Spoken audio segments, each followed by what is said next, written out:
Guys, mahina ang panagat. So, gulay-gulay na puntaan eh. Yan guys, oh.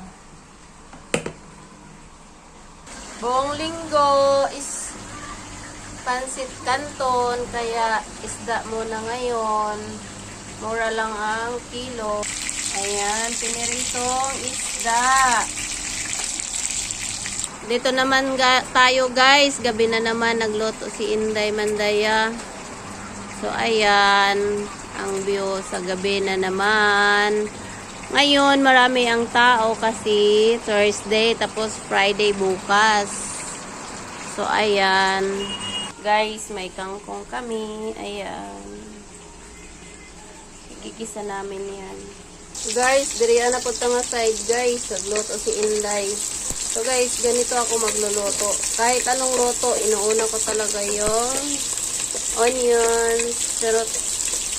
So, after ng garlic, ayan, nilagay ko na yung kalabasa, guys. Wala, minus ang panagat karon. Kaya, ganito lang muna, gulay-gulay. Gulay is life, guys. So, ayan, guys, while nagluluto, pinapakuluan yung kalabasa, niluluto siya. So, nanonood muna ako dito. Nakakatuwa lang kasi nga, daming naglalaro ng mga bata. Ayan, minus lang ang sasakyan dyan. Siyempre guys, buhay OFW. Maaga nakauwi ngayon si Inday Mandaya, so nagluto. Off day bukas, happy weekend. Sana all. So, ayan. Siyempre, makikisali din ako sa niloto ko. So, ayan na nga, guys. Buhay OFW, haggard pa more.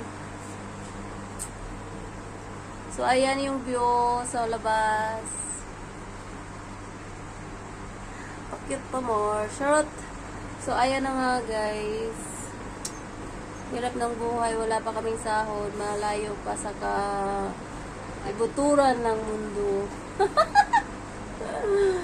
So, ayan.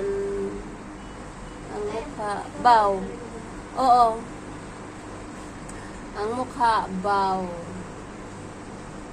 So, ayan, shout out sa mga palaging sumusuporta sa akin. Shout out. Sa mga followers, sa mga friends, sa family, shout out. Shout out. Shout out. Nakikita ang mukha ko.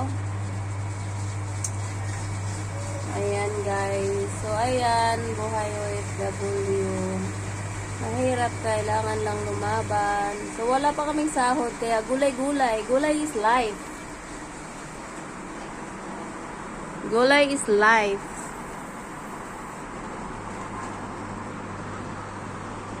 So, ayan, tingnan natin yung pinakuluan nating kalabasa. Ayan, kumukulo na yung kalabasa, guys.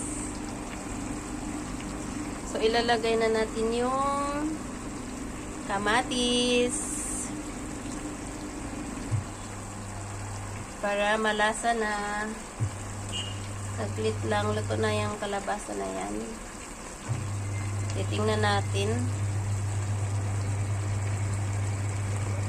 Wala pa. Hindi na lang. So guys, ginisang gulay lang yan ha. Ginisang gulay, makulay ang buhay bilang OFW. Dahil gulay is life, ayan na, pinagsama-sama na ang kalabasa, talong, sitaw, okra, at iba pa. Ayan guys, malapit na siya maluto. Kainan na. Kain tayo mga palalabs ko. So, ayan guys, nilagay ko na yung kangkong. Mabango na daw, sabi ni Bibi Jera. So, gulay is life. Ganun talaga ang gulay, mabango yan. Ganun talaga ang buhay, gulay-gulay lang.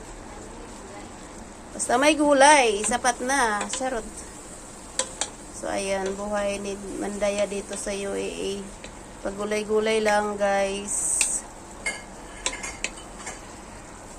Thank you for watching, guys. See you my next video. Pagpasensyahan nyo na, medyo nahaba-habaan ko. Follow for more. Bye-bye!